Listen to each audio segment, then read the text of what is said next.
the issue of the man they'd left to bleed to death in a cab ride gone horribly wrong. She needed to get the fuck out of Mexico. Her thoughts were interrupted by the sound of the door opening. One of the guards entered the room. He was accompanied by a stout Mexican man wearing a cheap suit and run-over shoes. "Luego," the scowling guard mumbled before leaving as suddenly as he had appeared, leaving Stubby behind. Sunny sized up the poorly dressed man standing before her, who would be acting as her attorney.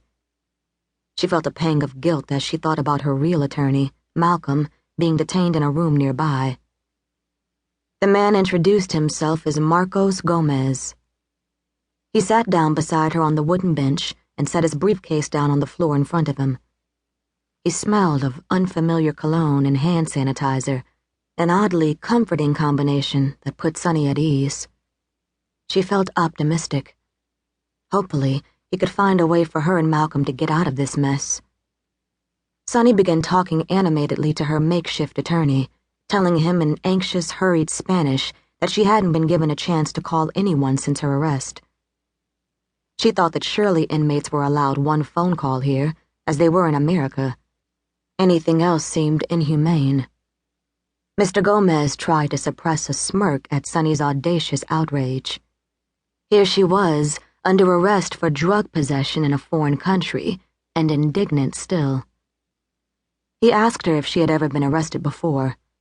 Sunny shrugged, unsure how that was relevant. He read between the lines and assumed that her shrug was a yes. "Para drogas?" he asked. "For drugs?" Sunny hesitated before answering. "Once for marijuana. The other time was for driving with a suspended license." She watched him write that down. "But I was booked, given a phone call and released both times. Nothing like this." She hadn't brushed her teeth nor been given an opportunity to shower since her arrest.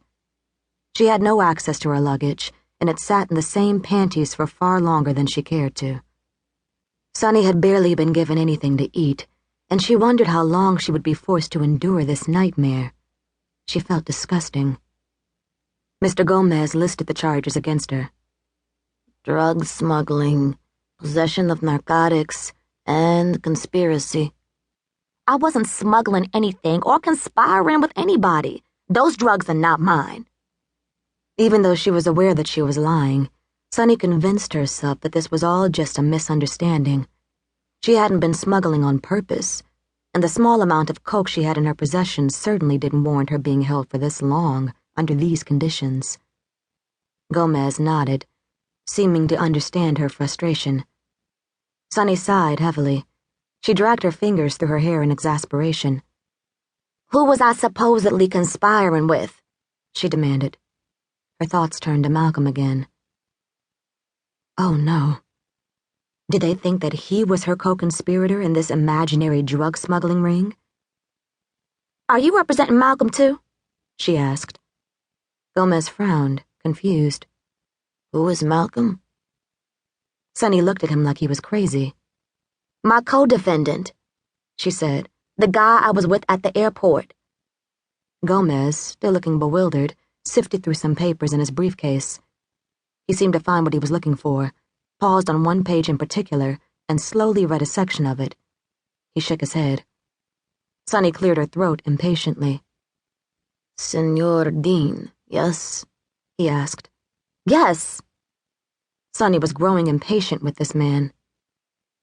Gomez shook his head again. His expression was bleak, and she knew instantly that there was bad news. "Malcolm Dean has already been released. He flew back to the U.S. yesterday." Sunny's heartbeat quickened and her stomach turned. She heard a ringing in her ears. "What?"